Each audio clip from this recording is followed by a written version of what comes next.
Boa noite a todos. Boa noite. Mais uma vez sejam bem-vindos à nossa casa. A noite, tarde de noite, assim, um pouquinho fresquinha, né? Mas casa sempre cheia. Bom, recados.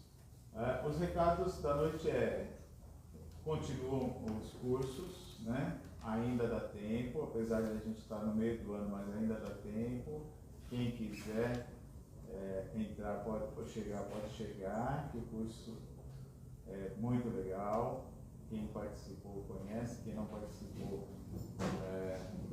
pode ver que vai gostar muito.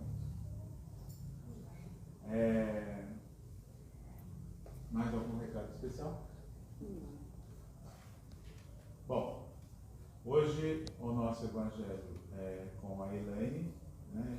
E ela já está a postos aqui, toda prontinha, e vamos então envolvê-la, né, com as nossas melhores vibrações para que a gente possa compreender melhor este evangelho. Ok? Então vamos lá.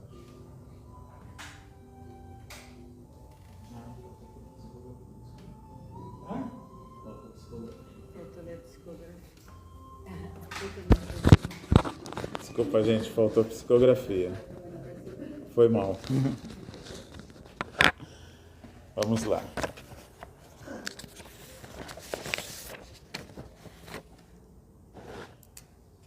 Mediunidade. A mediunidade é uma ferramenta maravilhosa que dispõe os espíritos encarnados para terem contato com sua própria pátria, sua própria origem. A mediunidade sempre fez parte da romagem humana na Terra e está presente em todos os momentos importantes da história do planeta. Os espíritos nos acompanham e nos observam diuturnamente. Fazem isso, pois na verdade são esses os que conduzem os destinos dos homens no planeta. É claro que estamos nos referindo aos espíritos de certo escol, pois o Pai utiliza seus filhos para conduzir o universo. Mas mesmo os irmãos ainda transviados no caminho da ignorância também nos influenciam, se nós deixarmos que suas ideias penetrem em nossas mentes desavisadas.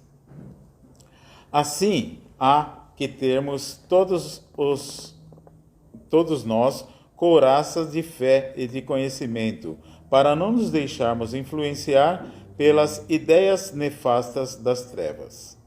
Uma vez que o motorista de nossas vidas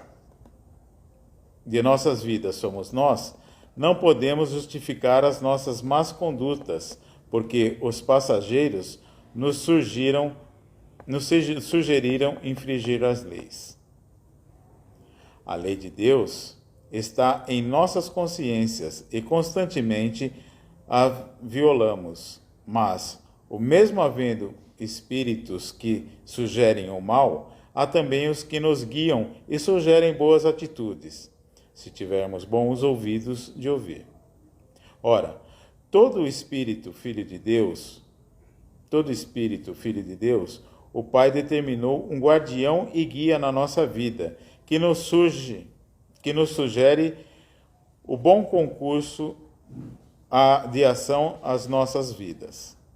Chamamos de anjos guardiões, anjo da guarda, espíritos protetores. Nós preferimos dizer que são nossos amigos diletos, que nos amam e que estão dispostos a nos tutelarem e advogarem a nosso favor junto aos erros e às dívidas contraídas nos desenganos da vida. A mediunidade é uma oportunidade de pagamento desses débitos. Sintam-se felizes, porque as dores que vos causastes poderão ser pagas em dedicação e amor, pois amor cobre a multidão de pecados, como já nos ensinou o Evangelho. Abençoem a oportunidade de trabalhar na seara mediúnica. É mais leve e suave esse jugo do que o renascimento na renúncia e na dor da vida reparatória. Sintam-se felizes nessa oportunidade e saibam que tens amigos diletos que os amam e que farão o necessário para que tenham sucesso nesta tarefa. Que a paz de nosso Senhor Jesus Cristo os acompanhe. Assina o Espírito João, que foi psicografada nessa casa no dia 2 de março deste ano. Muito bem, agora sim, agora vamos à nossa prece. Muito bem, vamos elevar nossos pensamentos até aquele que é o nosso exemplo, nosso irmão maior, Jesus. Que as tuas bênçãos, Senhor Jesus, possam nos envolver neste momento, possam nos trazer a paz, o amor. Que essas bênçãos que agora recebemos, Senhor, possam envolver a cada um aqui presente, em especial a nossa irmã Elaine, que vai nos transmitir as lições do seu Evangelho. Que as tuas bênçãos, Senhor Jesus, possam se fazer presente durante todo esse Evangelho, com a graça de Deus. Que assim seja. Obrigada, Marcos.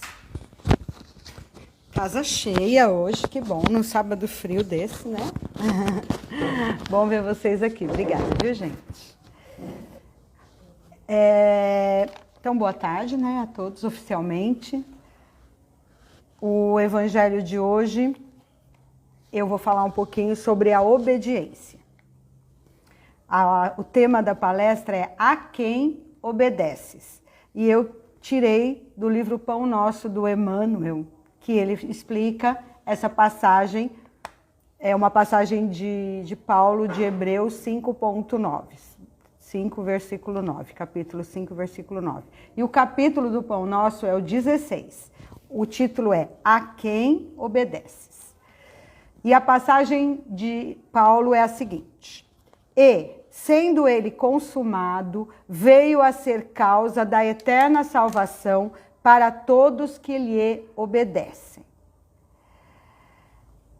Então, ele consumado, Jesus esteve na terra, reencarnou, nada devia, veio aqui simplesmente, né, com a missão de mostrar o caminho.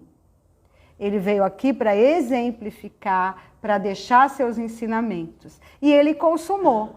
Como ele reencarnou como homem, ele também passou por muitas das dificuldades que nós, seres humanos, passamos. Mas ele realmente consumou, ele finalizou. Ele veio, fez tudo o que ele tinha que fazer, deixou tudo e trabalha até hoje por nós. E ele deixou assim o caminho da eterna salvação para todos que lhe obedecem. Então a gente está vendo que a salvação está exatamente na obediência das leis divinas, a salvação de cada um de nós. Não vai ter salvação para nenhum enquanto nós não aprendermos a obedecer às leis divinas. No livro de Allan Kardec, no Evangelho segundo o Espiritismo, tem aquela passagem que ele fala que a obediência é o consentimento da razão. A razão consente os nossos atos. Quando a razão consente, nós estamos obedecendo. Embora, foi até falado na psicografia hoje, as leis divinas estão na nossa consciência. Na nossa razão, a gente ainda elege muita coisa que não é a lei de Deus. Nós ainda temos como razão que nos guia aquilo que a nossa razão está permitindo, consentindo, aquilo que nós estamos obedecendo está muito diferente daquilo que nós teríamos realmente que obedecer. Então, cada um de nós que estamos aqui hoje tentando ouvir a palavra, tentando nos melhorar, estamos no caminho. Mas nós temos muito que construir ainda. Qual é o objetivo do encarnado? O encarnado está aqui para progredir. Nós estamos aqui para progredir, para nos melhorarmos e para realmente alcançar o reino de Deus. Para a gente conseguir progredir, a gente vai ter que trabalhar nessa vida o máximo que a gente puder para nos melhorarmos. Por quê? Porque a gente já recebeu essa vida para realizar aquilo que tivemos comprometimento, né, de vir aqui concretizar. Só que chega aqui, o que acontece? A gente acaba impregnando na nossa razão, que é aquilo que a gente vai consentindo da nossa obediência, a gente acaba impregnando ídolos. Então a gente começa a eleger o poder para nos guiar. Então a nossa razão começa a pedir para a gente consentir e obedecer tudo que tem a ver com poder. Então a lei de Deus vai ficando lá de ladinho. Ou então a gente quer o dinheiro, a gente quer as paixões, os vícios, tudo aquilo que desvia do caminho, o ser humano está escorregando, né? Não demora muito, a gente se pega tendo um pensamento não cristão, embora não seja esse o nosso objetivo. Então, esses ídolos que nós obedecemos, que nós começamos a obedecer, se a gente obedece o dinheiro, se a gente obedece as paixões, se a gente obedece ao orgulho, eles vão desviando o nosso caminho. Então, ao invés de nós chegarmos no final, a gente vai desviando e às vezes não consegue cumprir nada quase do que a gente veio pagar. Porque nós estamos aqui, né, de certa forma, com um compromisso que nós já fizemos antes de reencarnar. E tem aquela frase do Evangelho: aonde está o seu tesouro, aí estará o seu pensamento. É aquilo que nós vamos eleger. Aonde está o meu tesouro quando eu acordo, quando eu saio para trabalhar? O que eu vou eleger naquele dia? Qual a razão que está me guiando naquele dia? E o que a razão está consentindo? O que está ocupando o lugar central? Então eu lembrei da importância do templo religioso. No templo religioso nós estamos juntos, um ajudando o outro, um colaborando com o outro. Nós temos um momento que a gente vai ouvir a palavra de Jesus, nós temos um momento que a gente vai tentar pregar a palavra, uma tarefa que nós vamos executar. Então o templo é muito importante na vida do ser humano, como nós, falhos. A pessoa que tem uma religião, que consegue trazer a família, que consegue entrar numa religião, ela consegue melhor acertando esses caminhos, que é o lugar que ela tem a chegar.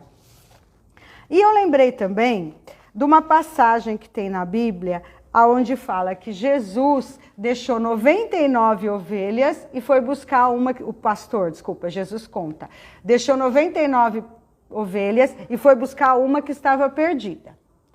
Então, muitas das vezes, somos nós essa ovelha que está perdida e Deus dá um jeito de nos resgatar.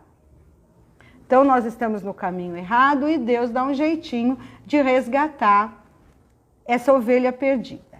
Mas tem uma história que contam os pastores que eles trabalham da seguinte maneira.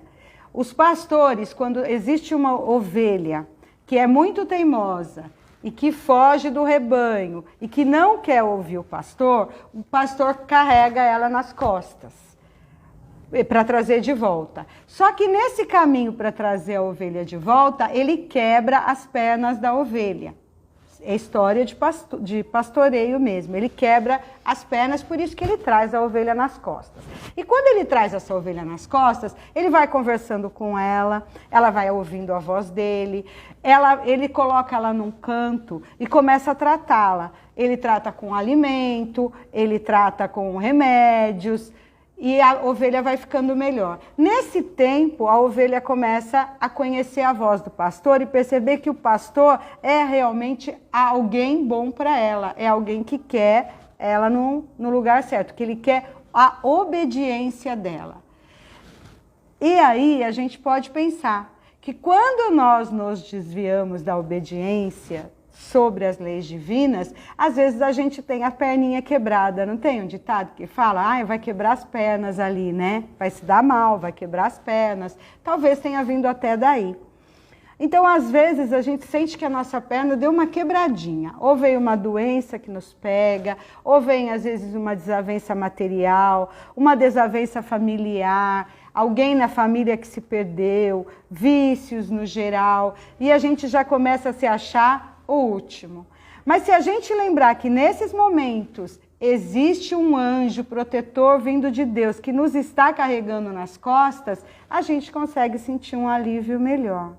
Então, naqueles momentos de maior dificuldade, lembrar que muitas vezes este está sendo o caminho da nossa salvação.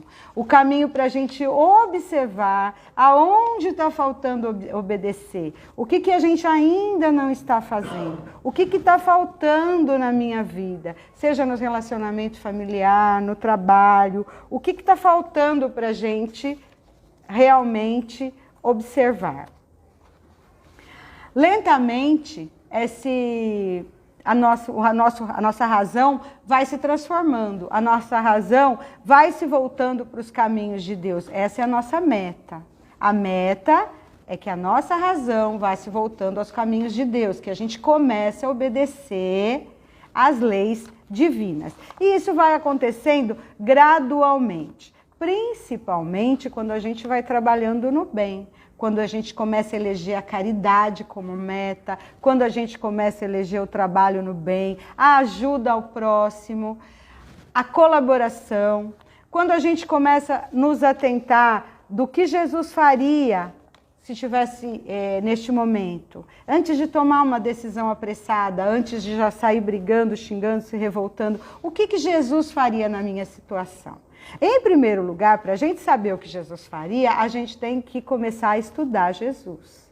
Porque muitos de nós temos Jesus como um ídolo na hora do desespero. A gente fala, eu vou rezar para Jesus me ajudar, eu vou pedir para Deus me ajudar, eu quero Deus, eu quero Jesus.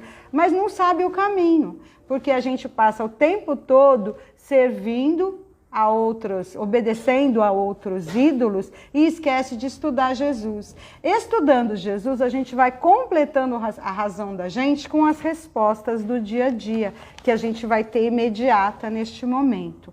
E como que a gente vai conseguir ter essas respostas do que Jesus faria? Realmente é estudando. O Espiritismo tem milhões de livros, né? Que a gente pode ler. A Bíblia é imensa. Fora isso, a gente tem muita leitura hoje no YouTube, muitos canais que a gente pode para ouvir uma boa palestra, para começar a entender. Então, de repente, o tempo que a gente está designando para aprender as coisas de Deus está sendo muito menor do que deveria. Muita gente realmente acha Jesus ótimo. O que você acha de Jesus? Nossa, Jesus é maravilhoso, Jesus é meu irmão maior. Para quê? Porque toda vez que eu falo, Deus, por favor, me ajuda, faz isso para mim, faz aquilo para mim, tudo se resolve por meio do Jesus, do meu pedido. Então a gente tem que rever de novo isso daí. Verificar se esse Jesus ídolo é o mesmo que a gente está seguindo, é o verdadeiro. Se nós estamos seguindo aquele ídolo que traz tudo de bom para mim, para os meus familiares, para o meu espaço, ou se eu realmente estou obedecendo em obras. Então é assim, Jesus não é apenas crer, não é algo mágico. Jesus não é algo que vai aparecer e resolver os problemas do dia a dia. Mas ele é algo a ser obedecido, um ser maior, um irmão encarnado que veio nos mostrar o caminho, deixou muitos exemplos. Então não é crer em Jesus, é obedecer os ensinamentos de Jesus. Crer é fácil, eu creio, mas e a obediência? E as obras, aonde elas estão? O meu pensamento. Será que no momento que eu tenho que julgar alguém, eu lembro da mulher apedrejada? Quem não tiver pecado, que atire a primeira pedra. Será que eu me lembro de dar a César o que é de César, quando eu tenho um dinheiro que eu penso que eu perdi, mas eu não sei se eu estava devendo para aquela pessoa em outras vidas? Às vezes aquela perda que a pessoa me fez fazer veio de uma perda de outras vidas. Então, se não tiver jeito, lembrar do dai a César o que é de César, lembrar da justiça divina, de tudo que Jesus falou sobre justiça. Então são várias passagens que a gente vê na Bíblia que a gente pode abrir o Evangelho e verificar o que Jesus faria neste momento. né? Ofereça outra face. São tantas as passagens que a gente pode tirar boas, enchendo a nossa razão, né? Nosso raciocínio, ficando cheio de bons exemplos, para no momento de provar isso, no momento de mostrar uma obediência, a gente ter o que mostrar, né? Não dá para tirar água de pedra. Se a gente não sabe, não vai ter realmente o que mostrar. Mas eu dei o exemplo da ovelha desgarrada, que o pastor dá um jeitinho, né? Não é um castigo, mas é um castigo de um pai amoroso, né? Quantos pais não tem que dar um tapa ou ser rude com um filho que está querendo fazer alguma coisa que não é certa? Como diz Paulo, tudo me é lícito, mas nem tudo me convém. E um pai e uma mãe que estão educando um filho, eles são obrigados a mostrar esse caminho para os filhos. Eles são, né, têm o dever de mostrar. E eu mostrei essa ovelha, né, que teve as pernas quebradas para poder obedecer e sim, conseguiu obedecer. Mas existem alguns exemplos, a ovelha foi desobediente. Exemplos de obediência. Como é que a gente pode pensar em exemplos de obediência? Os apóstolos, quando Jesus foi convidar Pedro, foi convidar André, foi convidar os irmãos, né? Os filhos de Zacarias, ele chegou e falou, sigam-me, né? Deixa tudo aí e me segue. Será que se a gente ouvisse alguma coisa do tipo, a gente ia obedecer, né? Deixa tudo e me segue. Será que a gente ia obedecer nesse sentido? Chico Xavier, que veio com uma missão, será que ele poderia não ter obedecido e ter feito outra coisa? Divaldo, que a gente conhece ainda encarnado, né? Trazendo os exemplos. Será que ele podia não ter obedecido? Será que nós seríamos um missionário se a gente tivesse obedecido algumas coisas? Nós não sabemos. Nós não sabemos até hoje, mas a gente pode começar a pensar que a gente pode agir de uma maneira melhor. Porque a gente tem muitos exemplos de obediência, Madre Teresa e tantos anônimos que a gente sabe que saem nas ruas ajudando as pessoas, que estão em locais em hospitais prestando serviço, que estão rezando. Quantos anônimos a gente conhece? Que são os exemplos de obediência, que a gente pode sim tentar seguir. E para finalizar, eu li uma historinha de um dos, né, que foram obedientes, Eurípides Barçanufo. Ele realmente é um ídolo, deixou muita coisa para nós, muitos ensinamentos. Ele tem livros, né, que a gente pode seguir. E o Eurípides Barçanufo conta que ele teve um sonho. Só que os sonhos dele, a gente sabe que ele era uma pessoa que conseguia se desdobrar, ele estava em 2 lugares ao mesmo tempo. Então, os sonhos dele, a gente pode pensar que são sonhos reais. E ele disse que estava sonhando com Jesus naquele dia. E ele viu Jesus sentado em um monte, né? Olhando para uma cidade cheia de luzes, cheia de casinhas, né? E Jesus estava sentado chorando. E o Eurípides Barçanufo não sabia que era Jesus. Quando ele chegou perto, ele viu aquele ser iluminado, ele foi ver quem era, e era Jesus. E ele chegou realmente para conversar com Jesus. E ele reconheceu a grandeza, né, daquele ser, ele ficou todo emocionado, mas vendo Jesus chorando, ele ficou muito enternecido. E ele falou, Jesus, por que está chorando? Aí Jesus disse que olhou profundamente para a cidade. E ele perguntou novamente, por que choras, mestre? Você, por um acaso, choras por aqueles que estão sofrendo, aqueles que estão na dor, por aqueles que estão caídos? E diz que Jesus respondeu para ele, não, eu não choro por esses. Eu choro por aqueles que me conhecem e não me seguem. Não cumprem aquilo que eu ensinei. Eles sabem o meu ensinamento, eles conhecem o que eu deixei, eles têm os exemplos, só que eles não cumprem. Então, nós que estamos aqui num templo religioso, temos que pensar bastante nesta passagem. Porque às vezes nós temos dó de um irmão caído no chão, mas esse irmão, às vezes, está passando por uma dificuldade. Jesus quebrou a perna dele e ele caiu no chão naquele dia, mas a alma dele está muito mais elevada que a nossa. Tem a passagem de Lázaro na Bíblia também, que Lázaro era um coitado, né? E foi trabalhar numa casa, e chegou nesta casa, Lázaro trabalhava numa casa e vivia como um coitado. Quando ele desencarnou, Lázaro e o chefe, O Lázaro estava no alto, né? Um ser super elevado, e o chefe, o patrão dele, estava lá pedindo por um copo d'água. E Lázaro não conseguiu nem levar um copo d'água para ele, porque Lázaro estava tão elevado que não conseguiu descer. Essa passagem está no Evangelho, é da Bíblia também, né? Evangelho segundo o Espiritismo está na Bíblia. E assim a gente tem vários exemplos. Às vezes a gente tem dó de algumas pessoas que estão passando por dificuldades, tudo bem, é muito bom ter misericórdia, piedade, fraternidade, orar por um irmão, mas também verificar, né, se os nossos atos estão levando à obediência das leis divinas, tá bom?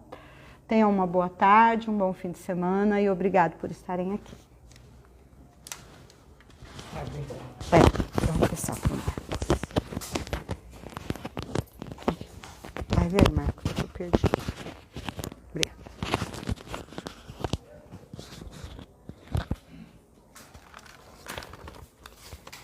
Muito obrigado, Helena.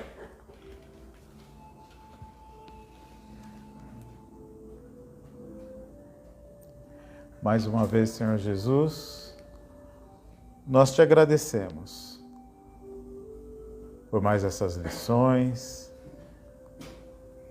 que aprendemos de Ti, Senhor. Que nós possamos colocar esses pensamentos em nossas vidas. Que as Tuas bênçãos, Senhor Jesus, possa nos intuir a todo momento. Que Teu amor, Teu carinho, Mestre, possa também nos envolver. Envolvendo, Senhor, nossos entes queridos e todos aqueles que, de uma forma ou de outra, estão ligados a nós. Que as Tuas bênçãos, Mestre Jesus, possa nos acompanhar durante os trabalhos que se seguem. E que Teu amor, Teu carinho, Mestre, possa estar junto conosco durante toda essa semana. Com a graça de Deus, que assim seja.